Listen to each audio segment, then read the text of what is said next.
CMR shopping mall Dasara ధమాకా offers అద్భుతమైన offers తో పాటు అబ్బురుపరిచే స్పాట్ గిఫ్ట్స్.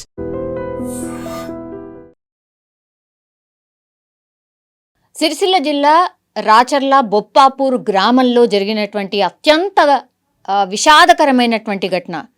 ఈమె పేరు వచ్చేసి రమ్య. యాక్చువల్లీ వాళ్ళ భర్త బతుకు తెరువు కోసం ముగ్గురు పిల్లలు, యాక్చువల్లీ దంపతులకు ముగ్గురు పిల్లలు.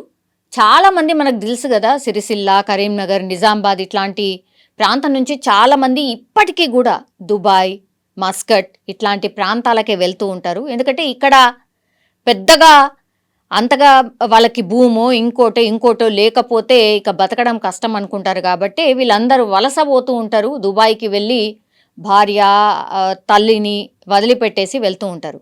అందులో భాగంగానే ఈ ఫ్యామిలీ స్టోరీ కూడా అదే. కానీ ఈ చిన్నారులను చూడండి, ముగ్గురు పిల్లలు వీళ్ళకి. తండ్రి ఆల్రెడీ దుబాయ్లో ఉంటాడు, తల్లి ఒక్కతే ఈ ముగ్గురిని కూడా చూసుకుంటూ అత్తమామ దగ్గర ఉంటుంది. మనకు తెలుసు కదా, అత్తగారింట్లో అత్త కోడళ్ళ మధ్యలో చిన్న చిన్న పంచాయతీలు, అట్లాగే భర్త లేకపోతే భర్త దూరంగా ఉంటే కూడా చాలా ఫ్యామిలీస్లో చిన్న చిన్న ఇష్యూస్, అట్లాగే మనస్పర్ధలు అనేది వెరీ వెరీ కామన్. అట్లనే వీళ్ళ ఫ్యామిలీలో కూడా అత్తకు కోడలికి పడదు, రోజు ఏదో ఒకటి చిన్న చిన్న వాటికి గొడవ పడడం ఇదంతా కూడా జరుగుతూ ఉంటుంది. ఇది అందరికీ కామన్, అందరి ఇళ్లలో కామన్ అనేటువంటిది. కానీ కొంతమంది తీసుకోలేరు. అంటే ఇంకెన్ని రోజులు, నేను ఇట్లనే పడి ఉండాలి, భర్త దూరంగా ఉంటాడు కాబట్టి భర్తకి ఏడ్చుకుంటూ ఫోన్ చేసి మాట్లాడడం, నేను ఇంట్లోకి వెళ్ళిపోతా, లేకపోతే నేను చచ్చిపోతా, ఇట్లాంటి మాటలు చాలా అంటే చాలా కామన్గా మాట్లాడుతూ ఉంటారు.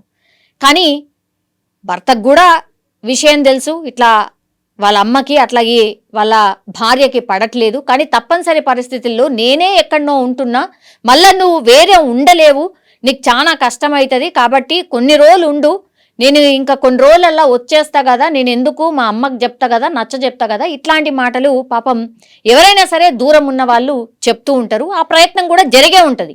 కానీ మరి ఏం జరిగిందో ఏందో తెలియదు. కానీ అత్త కోడళ్ళ మధ్య జరిగినటువంటి ఒక సంఘటన లాస్ట్కి వస్తే, ఇప్పుడు రమ్య ఎవరైతే ఉన్నారో ఆమె ఉరి వేసుకొని చనిపోయేంత పరిస్థితికి తీసుకొచ్చింది అని అంటే, మరి ఎంత భయంకరంగా గొడవలు ఉన్నాయి, మరి చాలా సీరియస్ గొడవలే ఉన్నాయా, ఎన్ని రోజుల నుంచి ఎన్నేళ్ల నుంచి ఇది నడుస్తోంది. ఎందుకంటే ముగ్గురు పిల్లలు కలిగారు వాళ్ళకి. దుబాయ్కి వాళ్ళ భర్త కొన్నేళ్ల క్రితం వెళ్ళాడట. మరి సర్ది చెప్పే ప్రయత్నం చేసినా కూడా ఈమె వినిపించుకోలేదా, లేకపోతే అత్త వినిపించుకోలేదా తెలీదు. లాస్ట్కి వస్తే ఇప్పుడు ఈ చిన్నారులు అమ్మ అమ్మ అంటూ ఏడుస్తున్నారు. వాళ్ళని రోజులాగే స్కూల్కి రెడీ చేసింది, పంపించింది. సాయంత్రం ఇంటికి వచ్చి చూసేసరికి అమ్మ శవం కనిపిస్తుంది, పిలిచినా పలకట్లేదు. ఇప్పుడు జవాబు ఎవరు చెప్పాలి? నిజంగా చిన్నారులని ఎవరు చూసుకోవాలి? అక్కడ ఉన్నటువంటి వాళ్ళు కూడా అదే అనుకొని ఏడుస్తున్నారు. ఇప్పుడు ఈ చిన్నారులు ఆగమైపోయారు కదా, ఈ చిన్నారులైనా నీకు గుర్తు రాలేదా? ముగ్గురు పిల్లల్ని ఎవరు చూడాలి, ఎవరు పెంచాలి, వాళ్ళ ఆలనా పాలన ఎట్లా? బతుకుతెరువు ఈడ లేదనే భర్త అక్కడి పోయి బతుకుతున్నాడు, దూరంగా ఉంటున్నాడు, అది కూడా అర్థం చేసుకోకపోతే ఎట్లా?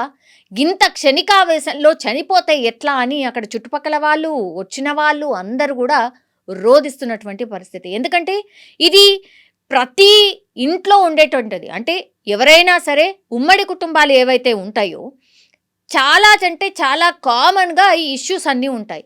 అర్థం చేసుకొని ఇన్నేళ్ల తర్వాత అర్థం చేసుకొని సర్దుకుపోవాల్సిందే. కానీ ఇట్లా చిన్న పిల్లల్ని ఆగం చేసి తల్లైనా తండ్రైనా ఇట్లా క్షణికావేశంలో చనిపోతే మాత్రం ఫర్దర్గా వాళ్ళ పిల్లలు అనుభవిస్తారు అనే ఒక చిన్న లాజిక్ని మిస్ అయితే పాపం ఇప్పుడు ఆ పిల్లలు అనాథలైపోయినటువంటి పరిస్థితి. రోజులాగా స్కూల్కి పోయి మేము వచ్చేసరికి అమ్మ మాకు ఏదో ఒకటి చేసి పెడుతుందిలే, అమ్మ మమ్మల్ని ఆలనా పాలనగా చూస్తుందిలే, మాకేదో తినిపిస్తుందిలే, ఇట్లా ఊహించుకొని వస్తారు కదా. ఒక్కసారి గుండె పగిలేలాగా వచ్చేసరికి అమ్మ శవం ఉంది, పిలిచినా పలకట్లేదు, వాళ్ళు అర్థం చేసుకునే స్టేజ్లో కూడా లేరు. చాలా చిన్న చిన్న పిల్లలు, వాళ్ళు ఏడుస్తుంటే చుట్టుపక్కల వాళ్ళు కూడా ఏడుస్తున్నటువంటి సిచ్యువేషన్.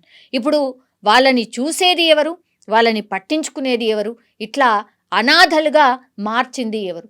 మీరు కూడా ఇట్లాంటివి చాలా సందర్భాల్లో మనం కూడా వింటూ ఉంటాం, చూస్తూ ఉంటాం. మీ ఒపీనియన్ ఏంటి దీనిపైన? ప్లీజ్ దయచేసి కామెంట్ చేయాల్సిందిగా కోరుతున్నాం. నిజంగా ప్రస్తుతం ఉన్నటువంటి సమాజం దేనికి ప్రయారిటీ ఇస్తుంది? ఆర్థిక సంబంధాల చుట్టూ మాత్రమే తిరుగుతోంది. మళ్ళీ ఎన్నికలంగానే చాలా విరక్తి కలుగుతాను. మంచి అనిపిస్తుంది కదా, లేడీస్ కూడా ఛాలెంజింగ్ జాబ్స్ చేసినప్పుడు చాలా బాగుంటది. ట్రాఫిక్ అసిస్టెంట్స్ గా నియమించిన ట్రాన్స్జెండర్స్ అందరితో సాల్యూట్ చేయించుకుంటున్నారు. ఫుడ్ డెలివరీ ఇవ్వటానికి వెళ్ళినటువంటి డెలివరీ బాయ్ అనిల్ పై కళ్ళ ముందు